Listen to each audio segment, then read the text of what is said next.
సంగారెడ్డి జిల్లా Ameenpur police station పరిధిలో మొన్న 4th నవంబర్ రోజు సాయంత్రం సుమారు 6 గంటల ప్రాంతంలో ఒక మహిళ తన ఇంట్లో సూసైడ్ చేసుకుంది, చనిపోయిందనే సమాచారం మీద మేము అక్కడికెళ్ళి విచారించగా, మనీషా అనే మహిళ wife of Srikanth, age 25 years.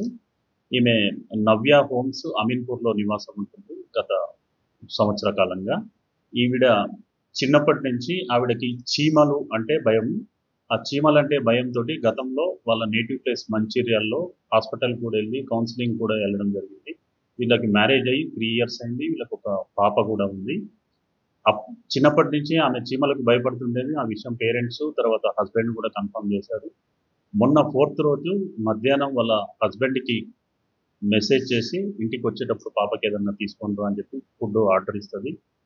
పాపని వాళ్ళ సొంతం మేనత్త వాళ్ళ ఇంట్లో డ్రాప్ చేసి ఇల్లు దులుపుకొని క్లీన్ చేసుకొని ఉంటా, తర్వాత వచ్చి పాపని తీసుకొని వెళ్తా అని చెప్పి ఇంటి వాళ్ళ మేనత్త దగ్గర నుంచి వెళ్ళి, బహుశా ఇంట్లో ఇల్లు దులిపే క్రమంలో ఏమన్నా చీమలు కనిపిస్తే అట్లా ఏమన్నా ఫోబియాతో ఆమె సూసైడ్ చేసుకుందని భావిస్తున్నాం.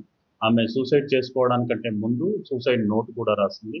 దాంట్లో కూడా వాళ్ళ భర్తని హాయ్ శ్రీ, ఈ చీమలతో నేను బతకలేకపోతున్నా, పాప జాగ్రత్త అని చెప్పి పాపకి సంబంధించిన తిరుపతి దర్శనానికి తర్వాత ఒక ఫంక్షన్ ఏదో చేయాల్సిందే అవి చెయ్యి అని చెప్తూ నోట్ రాసింది.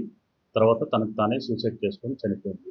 వాళ్ళ పేరెంట్స్ని తర్వాత హస్బెండ్ని ఎంక్వైరీ చేస్తే కూడా ఆవిడ చీమలకు భయపడుతుంది అని చెప్పి చెప్తున్నారు. వాళ్ళ డిసీజ్డ్ ఫాదర్ దగ్గర కంప్లైంట్ తీసుకొని కేసు నమోదు చేశాను, విచారిస్తున్నాను.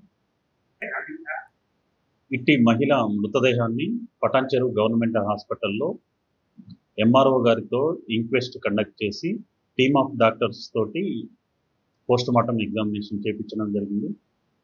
తర్వాత బాడీని మంచిర్యాల తీసుకొని వెళ్ళారు. అక్కడ వాళ్ళ ఫ్యామిలీ మెంబర్స్కి హ్యాండ్ ఓవర్ చేయడం జరిగింది.